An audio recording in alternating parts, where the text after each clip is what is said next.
पंडित दीनदयाल उपाध्याय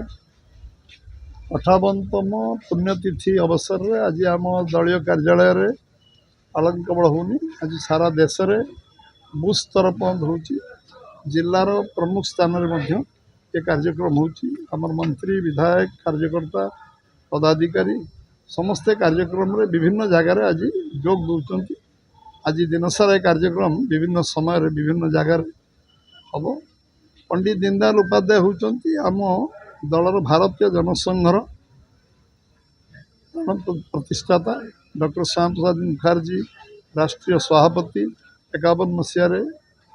नेतृत्व गठित होता से साधारण संपादक भाव संगठन भाव काम करुले ये लंबा संघर्ष यात्रा जी कि गोटे से समय भारत वर्ष गोटे मूल्यबोध भित्तिक राजनीति एवं गोटे संस्कार युक्त राजनीति एवं से समय जितेबले श्याम प्रसाद मुखर्जी काश्मीर रे बलिदान है से दीनदयाल उपाध्याय जी दलर दायित्व नहीं मंगधर थे जी अटल बिहारी वाजपेयी को नेतृत्व तैयारी करने आरंभ कर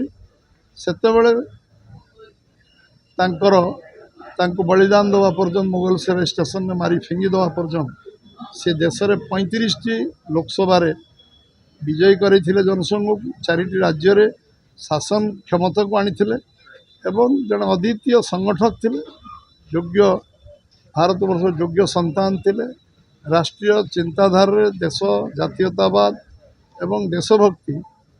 एवं श्रृंखलित आत्मीयता दृढ़तार जड़े प्रतीक थे जे कि जमींदारी उच्छेद बेले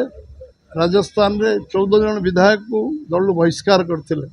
2 जन विधायक शेखावत जी भैर सिंह शेखावत छाड़ी आउ जन छाड़ी समस्त को दल बहिष्कार करते ये जड़े दृढ़मना आउ जड़े आत्मविश्वास थिबा जड़े देशभक्त जहाँ को मुगल सर स्टेशन में जहाँ ना नामित होती जे जहाँ को साधारण सिंपल लिविंग हाई थिंकिंग कहुए जीरो रु जे हीरो आम संगठन को तैयारी करिबारे देश में असंख्य योग्य लोक तैयारी करिबारे जे गोटे मनुष्य तैयारी कारखाना थिले तांको आज स्मरण करिबार दिन से भली एक दिन में जे एकात्म मानववाद दर्शन भारत वर्ष देइचंती जेतेबेले कैपिटालिज्म सोशलिज्म मार्क्सिज्म चलुला सेतेबेले भारत वर्षर विचार एकात्म मानववाद इंटीग्रल ह्यूमनिज्म दरकार ये विचारधारा आज बहु लोक ये आज गवेषणा कर आज एक ग्राउंडेड कर शेखावत जी को आरंभ कर अटल बिहारी वाजपेयी आज आमर यशस्वी प्रधानमंत्री नरेंद्र भाई मोदी गरीब कल्याण योजना अंतर्दय जी तल पाचर थी लोक केमती आगू अणाଯିव एवं गरीब कल्याण योजना रे सर्वांगीन विकास केम साधारण लोक समकक्ष करा ये एकात्म मानव दर्शन को क्रियान्वयन करिवारे आज आम सब 20टी राज्य सरकार एवं केंद्र सरकार लगी